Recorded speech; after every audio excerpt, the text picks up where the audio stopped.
In this video, we're going to have a look at managing videos and what you can do in Microsoft Stream. So if you use Microsoft Teams as part of your role or at home, you might know that when you record a meeting, it saves in Microsoft Stream. And when you've got that meeting saved in your chats, you can click on the three dots and open it in Microsoft Stream. Or you can just go to Microsoft Stream directly by clicking on those 9 dots in the top left hand corner when you're in the online version of any one of the other applications. And I'm in the homepage, my homepage of Microsoft Stream, and I just want to show you how you can make some quick changes and manage your videos. So because I'm in my home screen, I'm going to go to my content and I'm going to go to videos to find the recordings that I've done of Teams meetings. And you'll see there I've got 2 separate meetings that I've recorded. And what you want to be looking for is the pencil or the 3 dots that will allow you to edit the video. But before that, I'm just going to click on the video title and I'm going to go into that video itself. And it will start to play, so I'm just going to pause it so that it doesn't confuse me, because I'm not that bothered at the moment about watching it. I want to make some changes. So if you notice here at the moment, I'm going to come back to this screen a bit later. On this right hand side here, I've got interactivity. I don't have any transcripts at the moment. And I've got some information down at the bottom about my recording, who's the owner, and all of that good, useful information. And just like anywhere else in Microsoft, especially if you use Microsoft Teams, I mention it quite often, you're looking for the 3 dots. And when you click on the 3 dots, this is where you can see some of the functionality that you can use Microsoft Stream for. So I'm going to go into update video details and show you how to look at permissions and do transcripts. But just notice here as well, you've got the option to trim the video. So you can trim the video, you can trim the beginning, and you can trim the end off, just in case you've created a recording and you got a bit tongue-tied at the beginning, or there was just a bit of space at the beginning without any noise when you were getting prepared, and then maybe you forgot to press stop the recording, so you might have a little bit at the end that you just want to trim off. And Stream will allow you to do that really easy.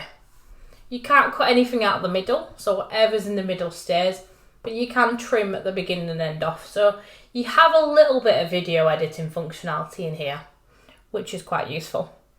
And you can download the video from here, replace it, and even delete it if you don't want it anymore.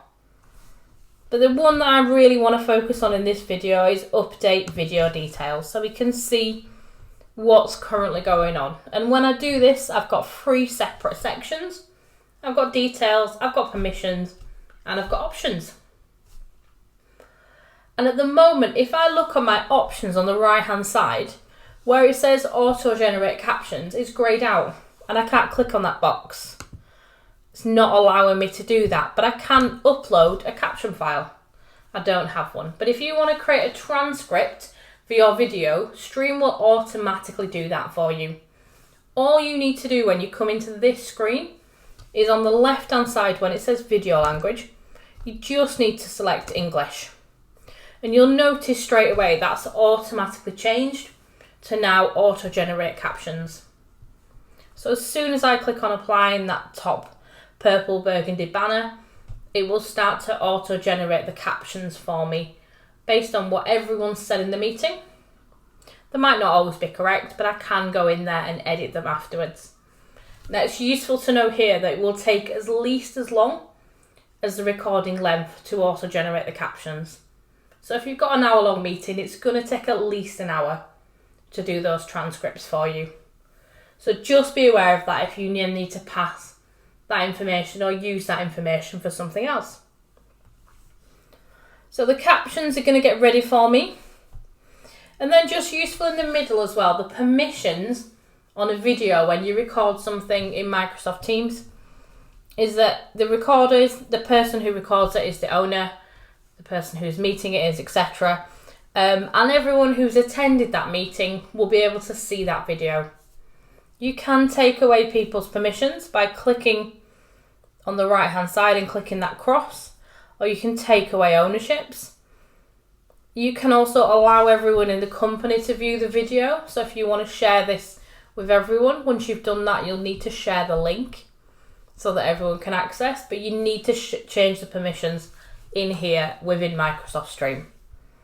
And you can also share it with specific people as well. So you can type their names in, people within your organization or within your group, and then give them permission and then share the link with them.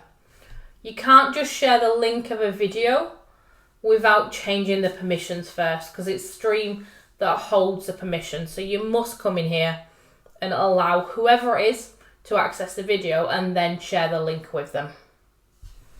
So once you're happy and you've done that, just click on apply. And that's going to take me straight back there, and it's going to try and start the video again. So I'm just going to click on pause, and you'll notice here on the right hand side that that transcript has started now. So that's going to take at least 3.5 minutes to work, if not longer.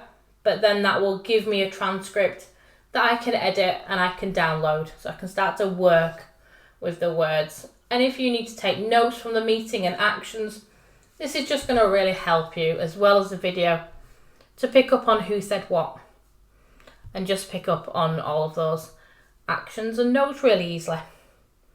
So you can do transcripts. Make sure you change your permissions in Microsoft Stream before you share any videos.